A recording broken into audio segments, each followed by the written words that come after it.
Okay.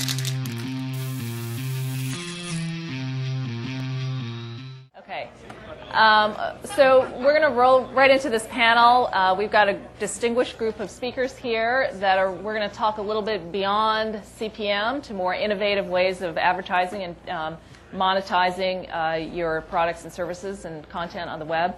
So I think we'll start by maybe just having everybody introduce themselves, give your background, and maybe as you go through that, talk a little bit about your revenue models that you employ, how you generate revenue, if you can talk about the breakdown of that revenue or your experience that you've had in various websites. Okay, Will Harvey. Sure. So my name is Will Harvey. I'm the founder of There.com and more recently the founder of IMVU about 5 years ago.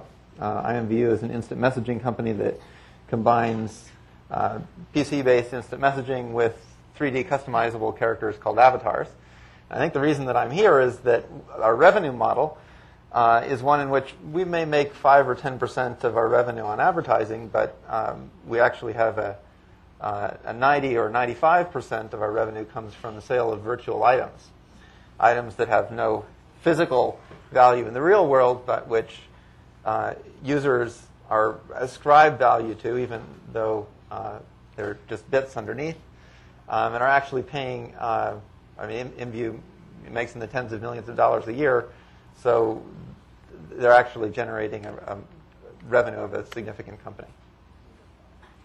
Great. We'll talk more about that. I'm Scott Hintz. I'm the co-founder of Tripit. Tripit is a site that manages all of your travel information all in one place, no matter where you booked it. If you think about travel, it's really there are major information management challenges. You need to know where you need to go, when you need to be there, and how to get there. And the problem in travel is that most consumers and business travelers book travel across many different websites. So the problem that we've solved is you can import your booking information from about 600 different websites that we support, from OpenTable to Expedia to Virgin Atlantic, and build a master itinerary and have all of your information in one place. And we add mobile and a bunch of other tools around that. This is my third startup. I started life as a management consultant. Before Tripit, I was part of the launch team of Hotwire, the discount travel site, which we sold to Expedia back in 2003. Our revenue model is right now, actually it's changing by the day. We just launched a premium model about a week or so ago. And right now, I'd say we're about 60% advertising revenue, about 20% premium, and about 20% other stuff, mostly monetizing our API. And I'll talk more about that later. Thanks. I'm Alice Lankester, and it'll say I'm former VP of Marketing at Photobucket as of Wednesday. I've been working in high-tech marketing for over 20 years. First met Guy in the mid-1980s when he was my personal evangelist for the first third-party software product on the Mac. So I've been around a long time. I'm here to talk about the freemium business model at Photobucket, the experience I had over the last 2.5 years, taking Photobucket through startup, through acquisition by Fox Interactive Media. Photobucket has a pretty traditional freemium business model, mostly a free service, personal photo and video sharing site, the largest in the world. And it also has a premium model, and it makes money from printed goods. And we have revenue share models with companies that we integrate into the Photobucket site. So I can talk a little bit about when you have something to trade, like a large audience or a good service, that you can find some new forms of revenue that way. So that's what we'll talk about with Photobucket. My name is Kerri Pollard. I'm from Commission Junction, and actually I just celebrated my 10-year anniversary with the company on Monday, so it's been a long time that I've been in the affiliate marketing space. And I guess I'm going to ask an AdSense question. How many of you have heard of affiliate marketing or use affiliate marketing to? Good, so more than expected. So Commission Junction, we have about 2,500, as we call them, advertisers or marketers, people like Best Buy, Zappos, Yahoo, and then we have 60,000 active publishers within our network. And so people like Guy and Alltops as one of our publishers, as well as Jeremy here with ShoeMoney.com. So, and we defined active as somebody that has generated a transaction in the previous 6-month period. And so when Tim from Facebook was up here talking about the funnel, affiliate marketing is at the very bottom. So our advertisers pay Commission Junction. They usually typically pay a percentage of what they're paying the publishers to us, or a percentage of the sale, depending on their business model. And then the publishers, for them to join the Commission Junction marketplace and attempt to monetize, whether they have a website or a social shopping platform, it's for free. What makes affiliate marketing very different than Google AdSense and some of the other ad networks out there is the transparency between advertisers, such again as Best Buy, and a publisher. There's a relationship there. The advertiser can see who you are as a publisher and vice versa. You can negotiate payment terms. And the publisher is taking most of the risk because they're not getting paid until a transaction or lead has been generated. So in turn for that risk, they get to determine where they're going to put that on their site, what advertisers they're going to work with, the text or content in which that ad appears. So that's probably the biggest difference in terms of affiliate marketing. So although the business has been around for the last 11 to 12 years, it still doesn't have a ton of visibility, but it's been extremely effective for very small business owners to very large ones. So it's otherwise known as cost per action, right? CPA is what. My name is Jeremy Schoemaker. I founded ShoeMoney Media Group, now ShoeMoney Capital. In 2002, I kind of got my start by accident. I was working a day job as kind of an IT monkey for Wells Fargo, and I started this website about just where people could upload wallpapers and ringtones for their mobile phone. The site is actually still in existence as nextpimp.com. And so be careful what you name your sites, because they might turn out and you might be on a panel embarrassed by what you named it 7 years ago. So the site, within a couple years, and after I had been fired, because all I did was work on my own site all the time, I got a call one day from Google, and they said, you have this site that has all this mobile traffic, and we have this new product called Google AdSense. We'd like you to run it, and we'll give you a premium whatever. And I was like, okay, let's try it. Well, the second month it did, $140,000, and that was like pretty much more than I'd made in the last 6 years combined. So that was pretty fascinating, and so I went with that for a couple months. I was like, let's go with this, and I told my wife, I'm like, take a picture with me with this check, because this may be the greatest thing I've ever done in my life, and if anything else, I'm just going to write books about how I did it and how awesome it was. But then I started thinking, like, well, if these people can afford to pay me $2 to $3 per click on Google AdSense, and that's not even taking into account Google's cut, like, what are they doing? So I followed, I didn't click on their ads, but maybe I did. So, and then I actually followed to the actual offer, and I thought, why aren't I doing this? And like she said, or like Kerri said, it's the bottom. You usually find any sort of CPC, AdSense, or CPM usually ends up at an affiliate offer or some sort of CPA model. So I followed that through, and then I just went directly to them. And then I made my own version of Google AdSense with the same contextual look and feel, and it worked very well. And then I thought, well, why don't we build an entire company around this? And my ringtone stuff grew and grew, and it was awesome. But then we did a subscription model, which I'm sure we'll get into. But then I built an advertising network called Auction Ads, built around the eBay API, and launched that in 2007, years later. And that's when I worked with Commission Junction a lot. And within 4 months, we had 25,000 publishers doing about $3 million a month in revenue. And so 4 months from launch to, and then we sold the company. So in only 4 months. And so then I founded a company called Fighters.com, which we sold last fall, and a few other things. And I've done some subscription models and other monetization. But I've had a lot of fun learning how to monetize these websites. I have a very small company. We just expanded to our 3rd employee. And so, I mean, I know in this part of the U.S., that's pretty unheard of. But, that's what we do. So. Great. Okay. So I guess the first question I want to ask is, there might be some very early entrepreneurs here. What is your thinking? How do you decide which business model to pursue? And maybe you try a couple of them, but for example, Will, you sell digital goods. Did you think about doing Xbox and charging $100 a year to be a user of this system, or how did you decide? What was your thought process in picking the business model that you ended up on? Yeah, so the experience that I had at IMVU was an experience of putting myself and my company in a situation of necessity is the mother of invention. we were not well capitalized at the beginning, and we said that we told ourselves, a group of 5 co-founders, that we were going to get to profitability without raising any money. And that meant we had a certain amount of money to spread over a certain amount of months before we ran out and went out of business. And that's what I call a necessity is the mother of invention kind of situation when you get to the end of those months. So that forces you to very quickly give yourself revenue goals.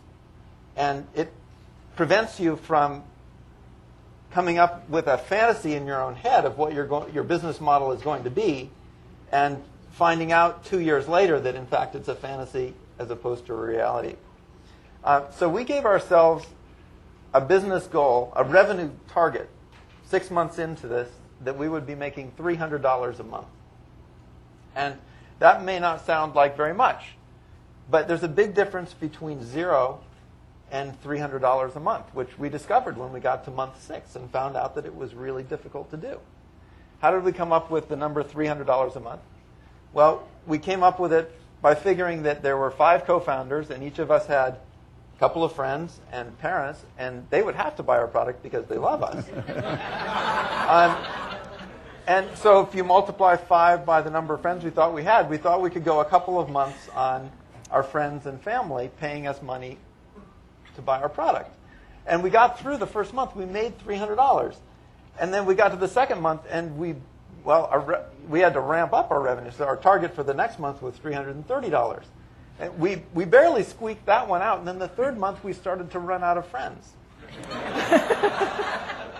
So that's the necessity is the mother kind of situation, mother of invention kind of situation. And so at that point in time, we had to, what are we going to do? Well, there was this thing just starting out at the time. It was Google AdWords.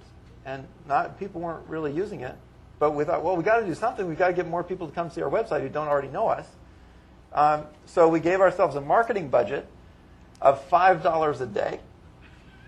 Doesn't sound like a lot, but for $5 a day at 5 cents a click-through, you get 100 people coming into the top of your website. And in comparison to the number of friends you have, that seems like quite a lot. So $5 a day worked. And we made our third month on Google AdWords. We got up to, we were able to then scale the company large, kind of progressively after that. But I wanted to get back to your question. At the very initial stages, what do you do?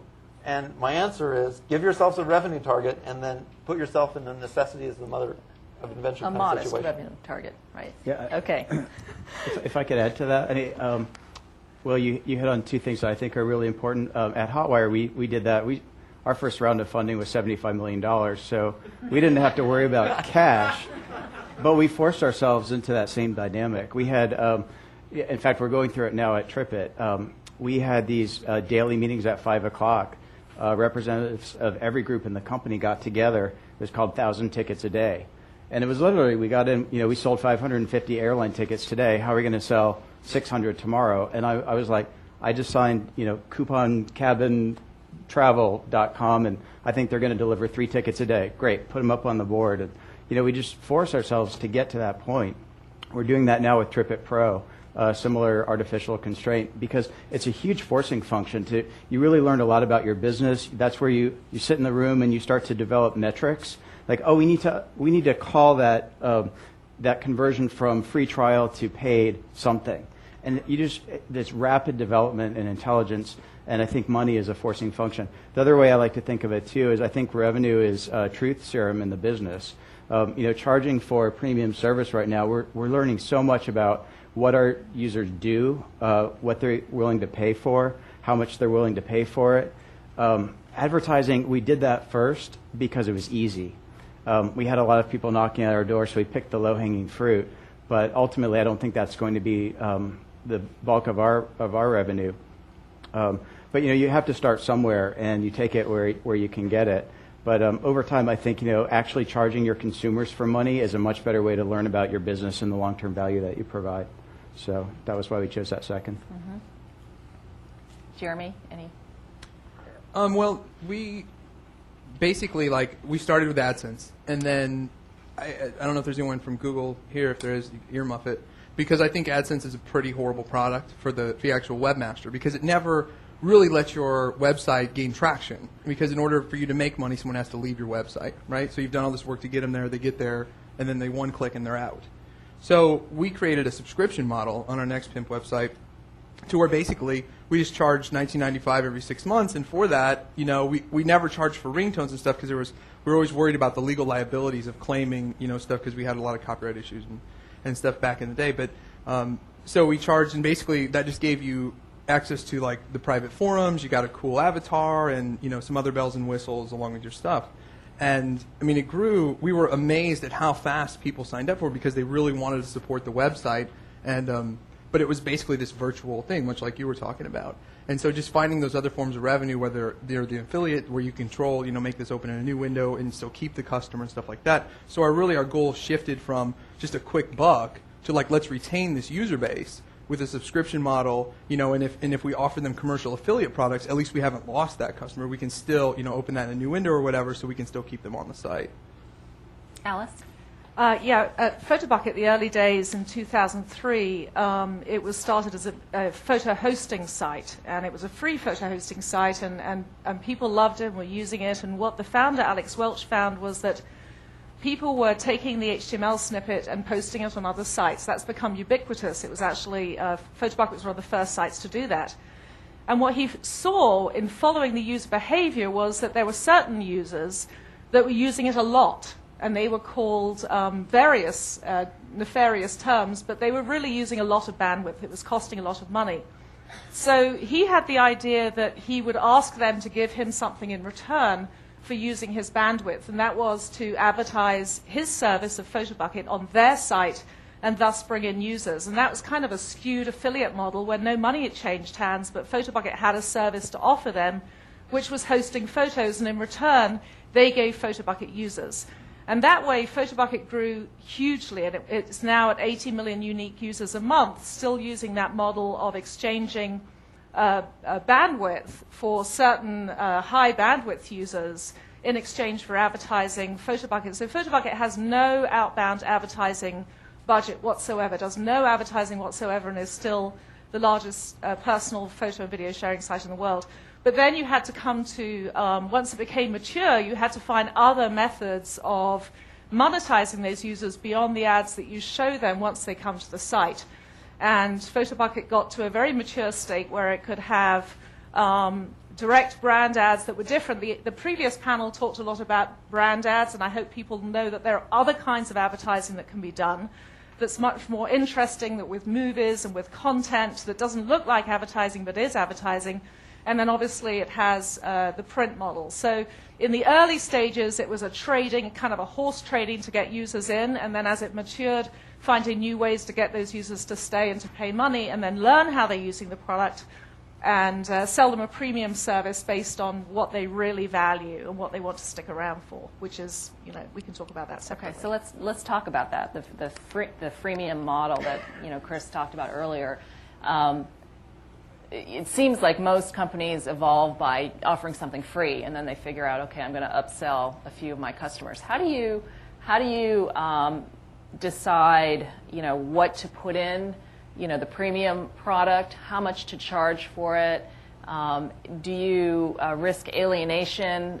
You know, who are your real customers? Are you just are your product people thinking of your paid customers as your real customers, or the free users? Because those are probably two very different segments, right? And so what are the best practices about going? Yeah, there's a lot to be said about that. And Photobucket got to a mature point where we really learn a lot about what our users are doing on the site. So we have a lot of dashboards and metrics that we watch about what features are most often used and what are less used and what people like. And then we survey users a lot. We never miss an opportunity to get a user in front of us face-to-face.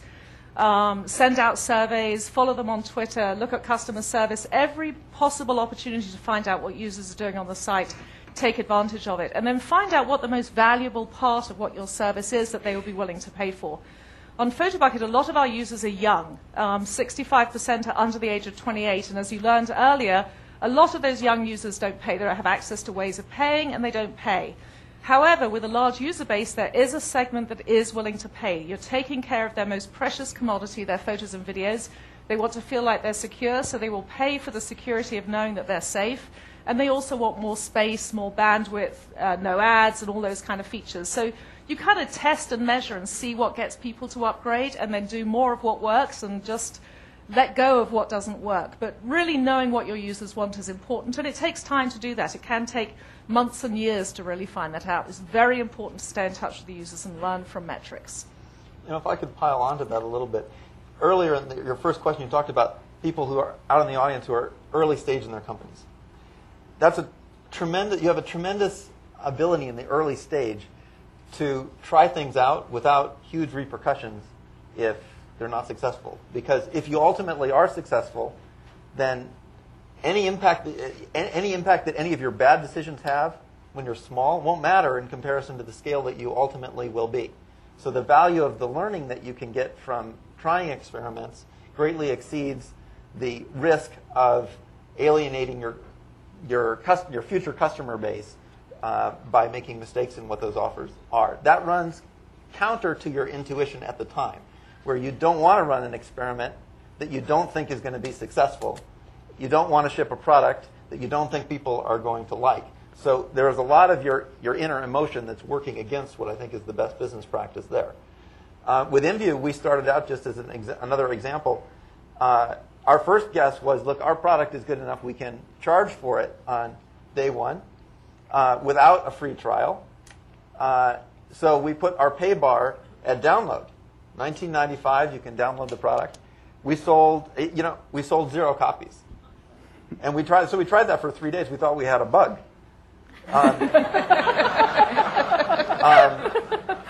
But the bug was in the business model. That didn't work. A little later on, this was now the time that there was an election and a lot of debates between, I think it was Kerri and Bush in the debates. Tremendous interest and enthusiasm in the news about debates between these presidential candidates. We thought, well, heck, we can jump on the back of this. We'll make a Bush avatar and we'll make a Kerri avatar and we'll have them debate, and boy, are people ever going to love that. So we spent 6 weeks making the Bush avatar and the Kerri avatar and the little podium and the scene that the two avatars could debate in. And then we took out some full-page ads for people to see. Nobody ever clicked on the ads. We sold 0 copies of these also. So another experiment, absolute failure. And after this experiment, we were realizing, we didn't even have to make the avatars. We could have just put up the ad first. And if nobody clicked on the ad, we saved all that time. And if anybody, say 3 people clicked on the ad, well, that's not a huge success. We could just email those people personally and apologize. Yeah. We did that. We actually used Google AdSense. We put fake ads out there for fake products, and we saw which ones people clicked on. And we had a page that was kind of like, oh, sorry, there's an error. It was basically an electronic apology. That's one way of doing innovative market research. That's great. Yeah, okay. At Photobucket, we found once we got to a mature level, our users were very unhappy if we experimented too much on them. And our premium users were definitely the most vocal. They paid, they're going to pay, they tell us what they think all the time. So we started a completely different site for experimenting called TinyPic, which we never advertised, never promoted, never did anything, but it was our experimental thing. And if it worked on TinyPic with a small number of users, we'd move it up to Photobucket. So you really needed to experiment, but we got to a mature point where we couldn't really experiment as much as we would like, so we made a brand new site just for experimentation. So it's really good to keep testing and know what your users are telling you to do. In terms of what to put in the free versus paid model, I love to keep lists, and my favorite list I've been keeping for the last 2 years is features that our users write to us. They're very vocal, and features that people ask for where they also say I'd be willing to pay for that. Mm-hmm. That's my favorite list. And I couldn't wait to finally bundle a lot of that stuff up into a premium service. But the flip side of that is I think you just have to try stuff before you really know. And that's my point earlier about it just imparts a lot of truth in your business when you start charging money, because half those things people said that they would pay us for, they don't. Nobody really wants to pay, and there's a lot of false positives there. So you just have to get out there, do it, see what they react to. What I'd say has been much more valuable testing for us is putting kind of fake product lineups out there with fake price points and doing a lot of A/B testing and seeing where people are really willing to go to the next step in the billing flow. That gives you a much more accurate prediction of what's of value to them. And we did a lot of that testing, and that helped fine-tune our thinking about what would the actual premium product be that we launched with. So I know there's a range in this part, but on this topic, but what is your conversion rates? If you can talk about that, from converting from free to premium, and what do you consider sort of a successful number if you can kind of get above a certain number?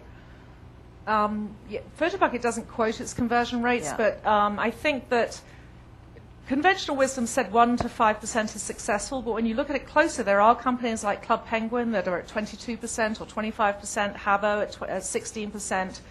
Whatever Club Penguin is doing at 25%, do that, because I think that's an awesome rate. What I think is good advice there is to look for 10 1% lifts, don't look for 1 10% lift. So it's hard to find the 10% lift. But if you start with a goal of 1 to 5 and then keep finding 1% lifts after that, I think you're in good shape. And I think the bucket testing is hugely important. If you can find a way, when you're at the early stage, it's really hard to do this at Photobucket. If you're at the early stage when you can bucket test pages and you can siphon off a certain number of users and have them try something out and move things around and change the colors of buttons and all that kind of stuff, do it if you can and build it in from the beginning in the metrics, because now is the time to build that testing in. It's super hard to do it later. So that's a good recommendation. Okay. Scott, do you have any numbers that you can share? No, I don't think I want to share that, but I mean, I will share. It's early days for us too. So, but we debated a lot. What's your target? I think 5%'s a good number in general. I mean, at Hotwire, we'd be thrilled if 5% of clicks converted to a sale. But it depends a lot on the margins of your business, so it's hard to say universally. But I guess I would say we debated for a long time. We have a very popular iPhone app, travel app. We debated whether to charge for that or make it free, and we just there's a lot of data that you can start to intelligence you can get out of the App Store in iTunes. Figure out which apps are most popular. You can see their price points, and you have to make some assumptions, but you can start to get a sense of the effective price on the installation volume. And it was just clear to us that it was much better to go out free. You had 10x the installations, and then try to upsell those people to our premium service than to have something that was pro to begin with. It was just a no-brainer analysis for us. So I did that. Not exactly answering your question. Do you have anything to add, Jeremy? Yeah, I mean, would it be okay if I touched on the previous question? Because, I mean, going from a freemium model to, I mean, I can really relate to that because I was the only one in my company when I had this ringtone site. And I really lived and breathed the site. And I felt really bad. I mean, when I put AdSense on, I didn't feel so bad. But when I decided to try to make more money and ask for money for a subscription and stuff like that, I felt like kind of a scumbag, because I'm already making all this money. And now it's like, hey, we're going to also sell this. Like, do you mind, doing this?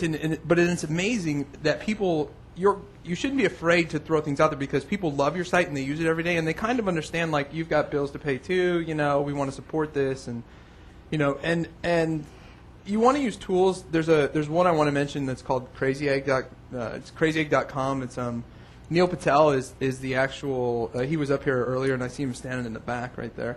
But it's actually an incredible tool, and when you implement these new things, you have all the information that you need right at your fingertips on your website. You can monitor exactly where the users click, and when you implement something, exactly what effect that has on your website. And you want to monitor, like what happens, what do people do differently with their mouse, where are they clicking? Because a lot of times you'll find that people are trying to click on things that aren't clickable, and so then you want to make them clickable, obviously, whether they're going to an offer and things like that. And that kind of covers testing as well. I mean, we use a product called Google Website Optimizer for a lot of our testing, and you always want to use buttons over links and stuff like that. But what color button, and there's a big to-do about the orange button. There's a reason why Amazon, they spent all this money researching the orange button and it works so well. Well, it may not work for you, but you should try it. And so with products like Google Website Optimizer, you can throw 80 colors of buttons and then just watch and see what happens. And you can see like a 1% lift there, and then they say throw your phone number up in the top right corner of your website, and that's going to increase your conversions. Do that and see what happens, and just let the statistics tell you. I mean, like, who cares what everyone writes about? Try what they say, but don't just blindly, go with it. Actually use your statistics and measure it. So as far as a conversion for us, on many different products, we consider like an affiliate offer, if we can convert, 3 to 5%, we consider that pretty good. We have a very targeted ringtone site, so sending that traffic to a commercial ringtone offer should convert very well because we have that traffic. Right. So, Kerri, do you have any statistics or? Yeah, it's a little bit because we're somewhat sitting in the middle Right, in terms exactly. of marketers So you and know what publishers. the average industry average is, and Right, what- and I would agree with Jeremy in terms of that conversion rate for marketers and affiliates. If I look at the freemium, concept as it relates to Commission Junction, it's other than time, which it can be a lot for publishers, it's free to join the network. But what we've seen definitely on the advertiser side or the marketer side of our business is, and having been with the business for 10 years, is the evolution of our own pricing model where we used to charge nickel and dime, all these different services, or allow marketers to communicate to their publishers. And at the end of the day, we said, well, if it's going to generate more transactions, let's remove some of those flat fees and obviously help support them, because that was our whole pricing model, was based on the transaction. And so we've definitely removed a lot of the fees that we used to have over the years as it relates to, again, emailing a publisher base on behalf of a marketer or accessing the network sometimes. And from the publisher side, we used to charge for, downloading a product catalog. Well, again, that's going to result probably in more transactions if they have more data and more content to build out their sites. We shouldn't be charging for that because we're worried about our server bandwidth and the time that it takes. We'll deal with that. And so we've definitely seen the evolution and removal and being even more performance-based than we were back in 1998, 1999. right. Okay. Did you want to add something? I just add 3 little numbers to give people a little context here. The first is, 1% seems like a magic number for at least the ballpark for a lot of businesses around online conversion. So that gives you, if order of magnitude 1%. I've found in a number of experiments that we've run that early results with small numbers are highly indicative of later results with large numbers. So you can run pretty small experiments, and if you're getting 1% or 5% or 3%, you're in the range. If you're getting 0.001%, you're not in the range. And it's probably not going to change when you multiply the size of that experiment by 10 or 100 or a million. Right. Thirdly, just to kind of walk through the math, you have to begin with an idea of what your total lifetime value is of a customer. So let's say your total lifetime value of a customer, according to your business model, is $50. If you're then converting 1% of those people from a free user or from your click-through, that's 1% of $50 or 50 cents. That means that you then have 50 cents to spend to acquire that user, either as a registered user or a click-through, and then that number has to make sense for you to be break-even. So the percentage, obviously, times the lifetime value is what you have to acquire your customers, and that's just like a basic formula that has to make sense for you. Right. So what about, for those of you that have this combination of advertising-based revenue and premium services, what about the argument that the good customers that are willing to pay, that have money and are willing to pay for services, are now going to get this non-advertising, service, and does that dilute the interest of advertisers to get to your free audience, right? Because this is the quality of that audience has just gone down because you've taken all the good ones out of it. Does that have any impact or no? I guess I would challenge. Why do you have to not display ads to your premium members? We talked about that, but we still show ads to our premium members, and you get the occasional person who's usually from the EU. They complain about that, so I know what that says about Brits, but they hate it when we show them ads. But no, everybody else seems fine with it, and I think then it comes down to, are your ads targeted? Do they make sense? Are they too intrusive? And so there's probably just a barrier. You have to be at a certain level of tolerance to allow that. But then you can flip it on the side and say, we actually have a lot of advertisers now approaching us that specifically want to target our premium audience. And so that's actually, CPMs through the roof. And I think that's fine to actually expose ads there. Like I said, as long as they're relevant and tasteful. Okay. At Photobucket, a couple of things to say that are relevant to that. One is that the premium users do not see ads in their own photo and video albums, but they see them everywhere else on the site. So you're just paying. One of the features is to pay to take it out of your own content. And the second thing is that we find that our premium users and our free users are a very different demographic, so would appeal to a different advertiser anyway. The younger users are the free users, usually the older, over the age of 35 users who are a little bit more serious about photography are the premium users. So those are different users, and I wouldn't say that one's bad and the other's good, they're just different. So we can do very creative, youthful advertising to the free users, knowing that we're pretty sure who they are. Okay. So on the CPA model, it looks like a bunch of people are using it. Yeah. Kerri, do you have any advice, or what are the trends? I guess performance-based advertising is on the upswing, right? Yeah. In this economy, right? What are the trends that you're seeing?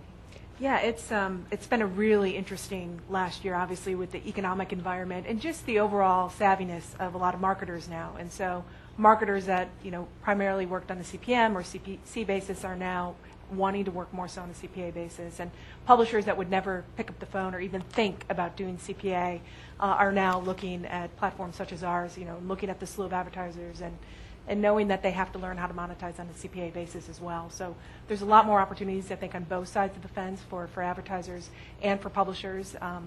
So for website owners out there, or if you have products and services, and from the publisher perspective, as I said before, it's free. So, and you have this transparency in terms of the type of offers that you want to try out and experiment with. What may work for your site may not work for another site. So there's just a lot of, and we have all the metrics in the reports and different campaigns, so you can actually see what's working for you at the product level, what's not working for you.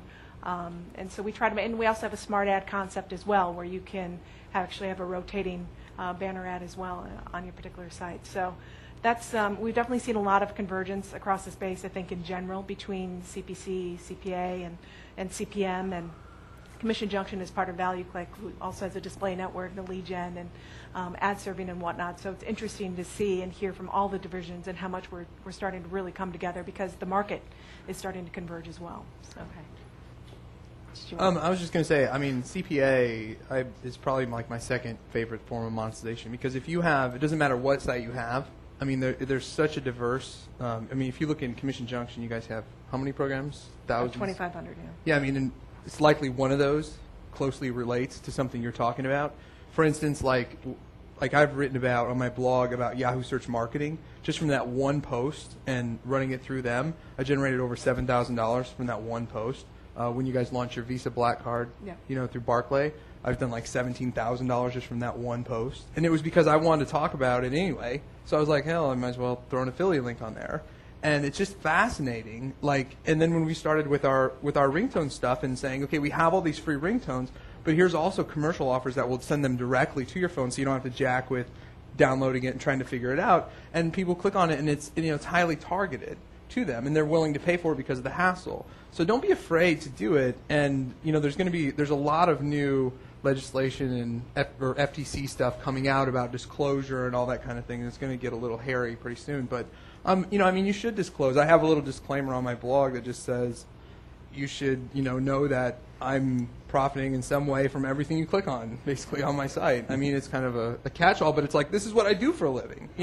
What do you expect? Yeah. So I don't want anyone to think that I'm not benefiting in some way if you click or even view my website, because we have CPM deals and all kinds of stuff like that. But I think disclosure is going to be the next thing for the CPA space. Okay. So should we open it up to questions now? Any questions right here? I'm wondering how do you like if you guys could speak to the delta between CPA relative to just a click, a completed form, or a call, and the value of each. So your question is like more to when you mean call, do you mean like a physical phone call? Right, so we deal, and we've consulted for a lot of local dentists. I actually wrote a complete local affiliate marketing guide to where, if like dentists or car dealerships, we've worked with all of these people. And so they actually know the value of a customer to them. So there's services that can track all those through certain phone numbers. And so we just let them tell us the value of that. Now we can do it per click, and then it kind of all just backs out. Mm-hmm. So, the best way to do it is to just tell them, like, what can you afford to pay me per lead? And then I'll tell you what, there's an enormous dislocation right now in the market for Facebook. I mean, just in consulting, you send 20 cents and get paid $60 from a dentist for a lead. I mean, that's a huge dislocation. So, I mean, I think there's a huge market for people that want to jump into that business right now, whether it's LASIK eye surgeons or whatever. I don't know if that answers your question, but. So you're basically saying figure out what the lead's worth and back the numbers in. Right. Call's more valuable than a completed form is more valuable than a click. Right. I mean, but the thing is, though, a lot of times the receptionists or people that we work with, they're not really schooled on how to close a sale or whatever. So when somebody calls them from an internet lead, and we actually we drive the traffic from Facebook to their page, but only during business hours does it show their phone number. Otherwise, it shows an email form for them to fill out so that she can get back to them. But then we actually hired somebody to actually close the deal and get them booked because she wasn't a closer. She was a receptionist ready for people to say, I'm ready to come in, So, there's you'd have to do some training and stuff like that, but a car dealership is the best people to work with because they know every time that phone rings, the value of that. They've done the analytics. And so, for the most part, dentists and some of your more savvy... What's that? Car dealers are a group. Yeah. Haven't you heard? Yeah. So... But yeah, most of the time they can tell you exactly what that's worth, or if they want to hide their numbers, they can tell you what they can pay you anyway. So we let them kind of determine the price. Okay, there's a question right here. Hi, do you see any revenue models that are more effective for desktop applications versus a website? Desktop applications versus website. Desktop Any applications. desktop applications? I've never made a desktop application. I don't even know what a desktop application is. Well, you see, Yeah. you're seeing TweetDeck and things like that. The desktop they're trying to monetize. I suspect Google will find a way to get into that. There's some other. Yeah, I think one of the values that you get from something in my business like Google Picasa that you download is that you build an investment in that user. That you're on their desktop, so you have a permanence, and they can invest in you and then provide you value on top of that. You can look about the same with FlipShare, with the Flip digital video camera, that they have a presence on your desktop, so they own you as a user, and then they can market to you direct. So I think that's it's kind of retro, but it's sort of coming back. We were all about the internet. I know I was all about desktop apps in 1985. So it's kind of turning back now. You can add more value to it. And then you can own the customer, and they can become invested in you. I think that's where the value is, rather than advertising on the desktop. I might just comment on that. Something that I think is interesting that we're starting to think a lot about, what Tripit does is we aggregate all of your travel information. So we know it's a huge data repository. We know how often you travel, who you buy it from, where you go, what time of year, this wealth of data. And we're starting to see advertisers and other sites interested in buying and consuming that data. And even actually our users saying, I wish that I could tell American Airlines that I'm a travel stud. Like, I travel a lot, and they should be dangling, platinum status in front of me. And so I think there's this idea of, if I can aggregate a lot of information about myself, I'm willing to share that with certain people and create value for that. And so the reason I bring it up now is because I think a desktop app, it has visibility into a lot of things you do across verticals. And so maybe it's in a better position to aggregate that data and rent it out on behalf of the user. We can do that within a certain vertical, even though we're not a desktop app. But anyway. Okay. Bill. Yes, if each of you were running Twitter, what would your strategy be for monetizing Twitter?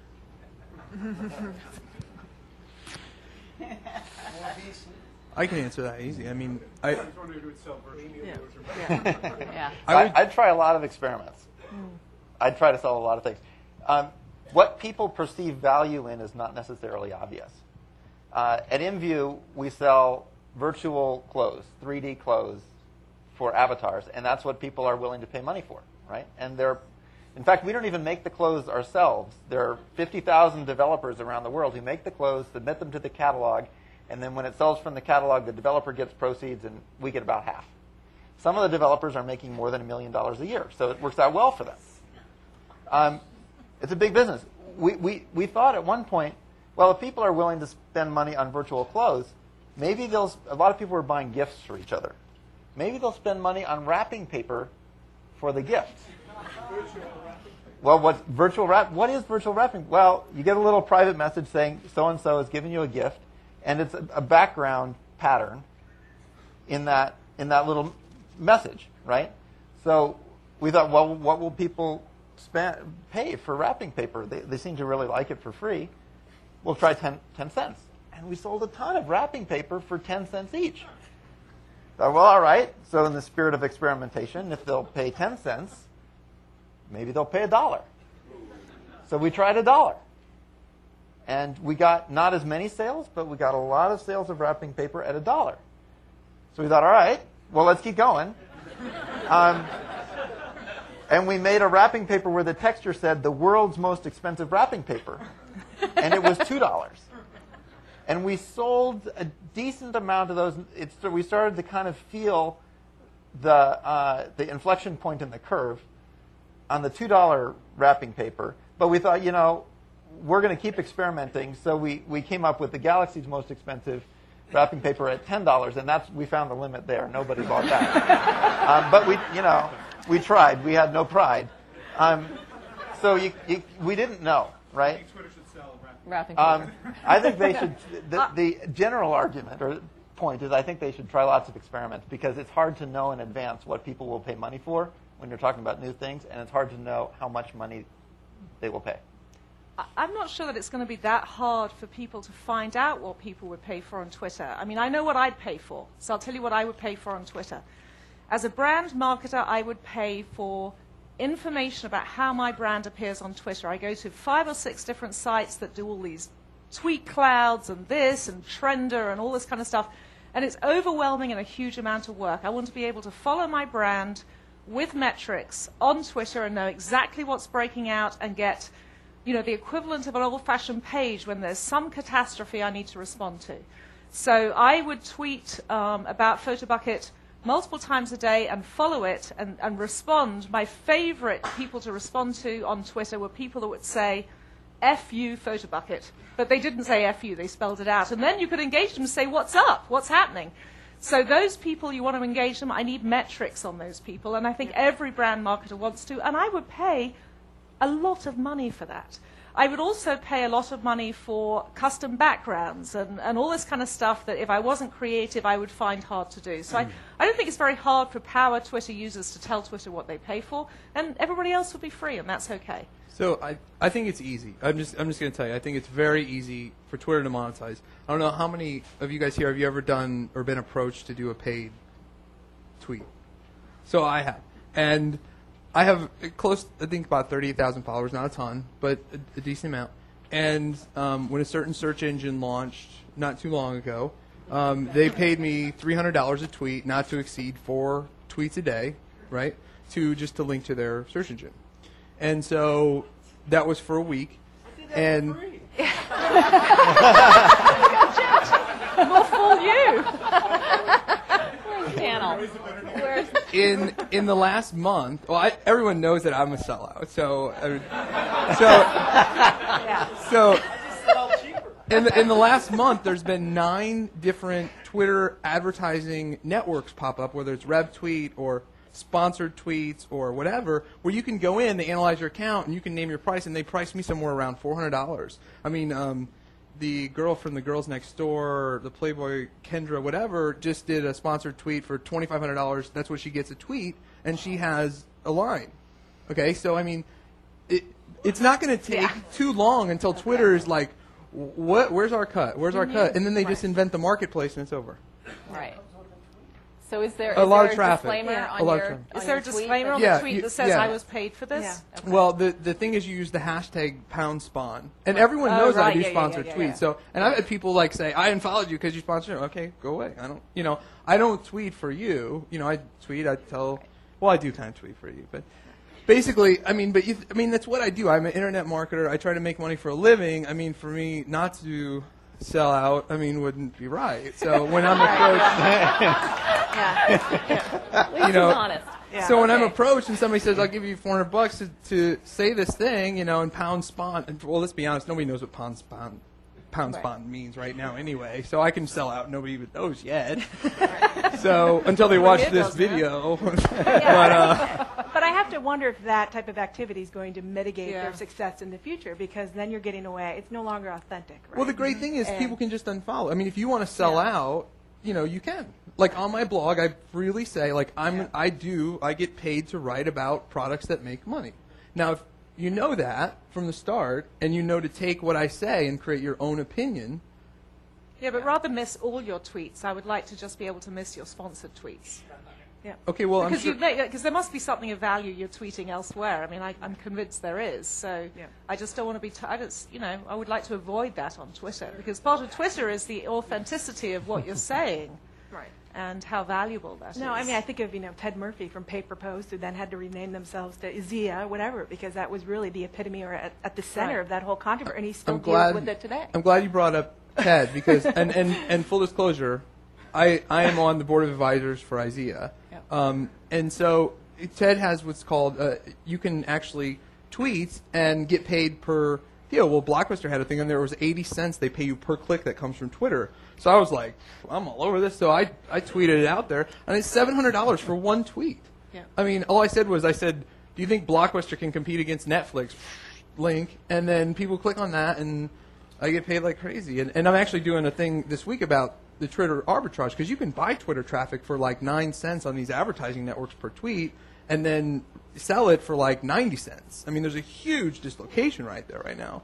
And so, it's just crazy. Twitter is really like the new AdWords.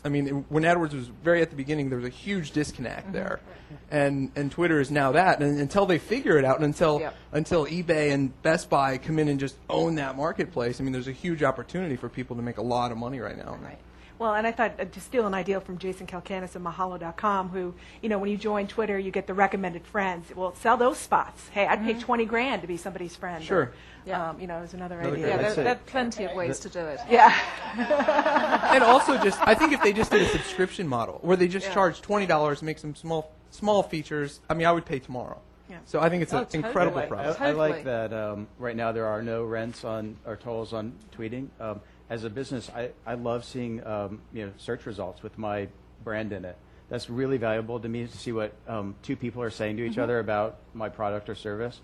I'm sure you guys have all seen that too. So I would pay for that if they That's could just exactly what I'm charge talking me about. $100 a month or something like totally that. pay I think that. there are thousands of businesses that would pay Totally, that. yeah. And it doesn't get in the way And that of the doesn't- existing that's system. clean. It That's doesn't clean. cut down on tweet activity. Yeah. We I are like seeing the highest conversions from Twitter in everything that we do. The highest conversions. When somebody talks about our site and links to it, it is the highest there is.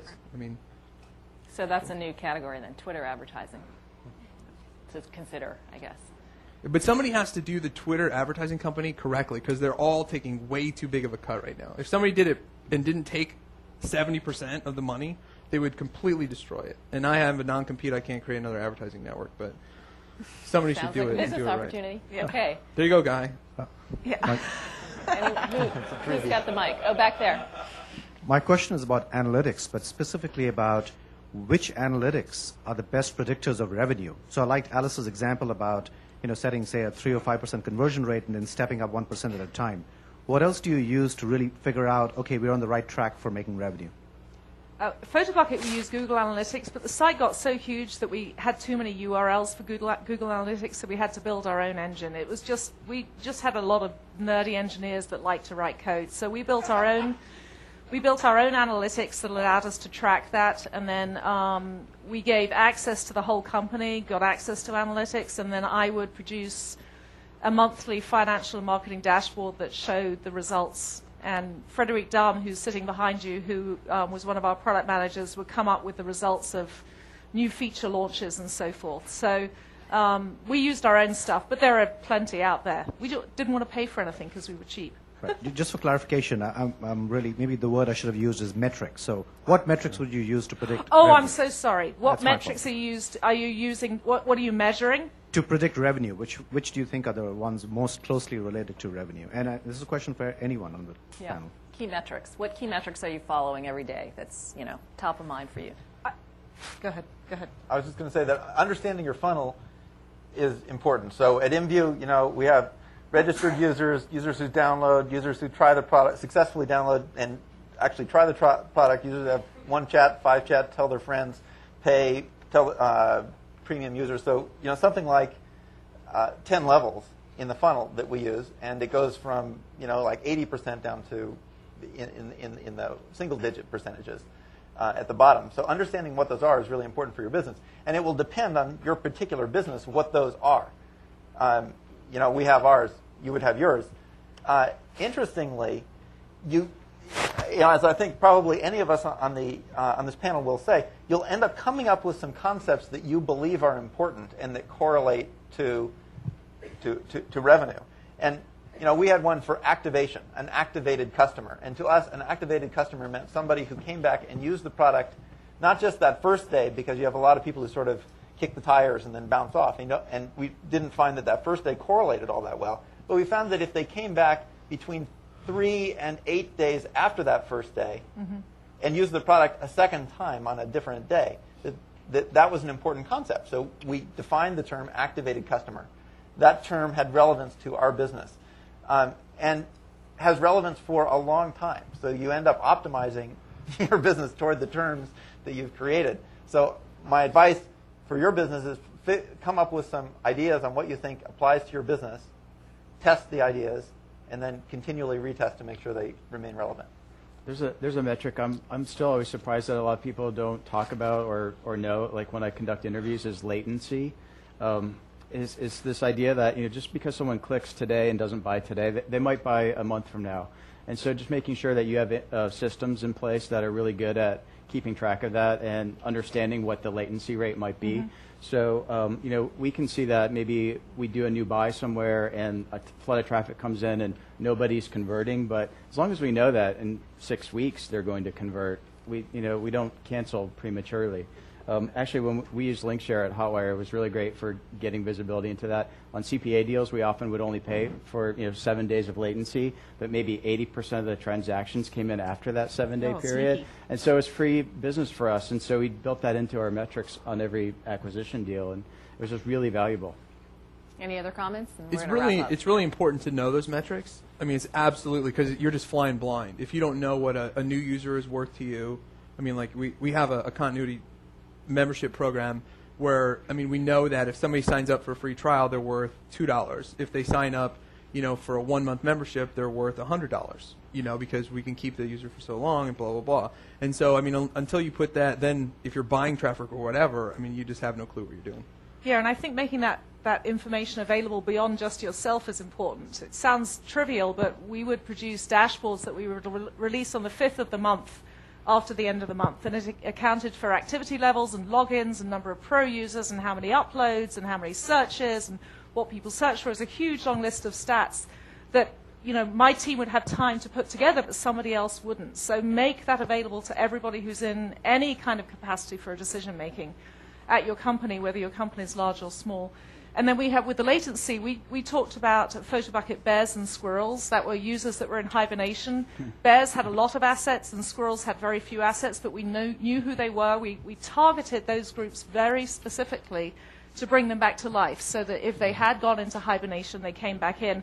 And if you don't know who those people are, then you're in trouble, because you really have to keep people coming back and keep people active, and metrics will help you with that. But make sure the information is available to everybody, not just keep it to yourself.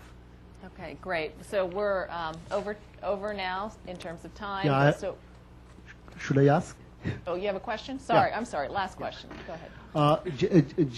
My question to Jeremy or to anybody else. Just now you said Twitter has the maximum conversion rate Why do you think so? Like, I mean, is it because it is the newest buzz, or due to the space limitation, it is more crisp and direct? What's the reason? So Twitter has an aggression limit? Is that what you're saying? No. Conversion? Oh. Why do you think that is?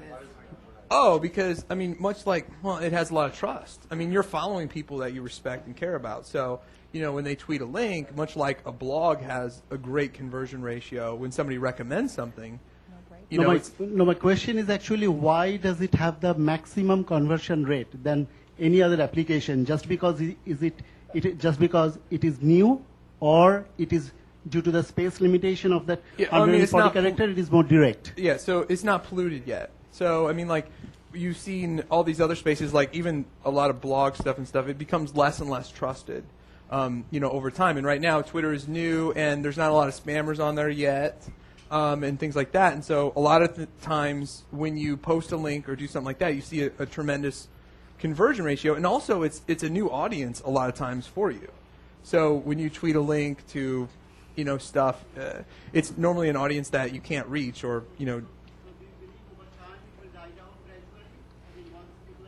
No, I think unlike many other things, people can just unfollow you. So I think your signal to noise ratio will always be really good, because if people don't trust you anymore, then they'll just unfollow you. Well, the audience has all opted in, right? They're choosing to follow. Right. People choose to follow me. I don't solicit followers. Right. So I mean, well, I kind of do a little bit, but I mean, by the way, at ShoeMoney, so. But I mean, so if you guys follow me and you see me tweet, you can see exactly what I do. I mean, everyone knows what I do for a living. So, and you see me do a sponsored thing, you can kind of judge for yourself whether or not that's worth it for the gems that I reveal. Okay, so thank you. Let's thank our panelists. Good job. We're going to take a 15-minute break, and then we'll be back with Guy and Mike Moretz and Paul.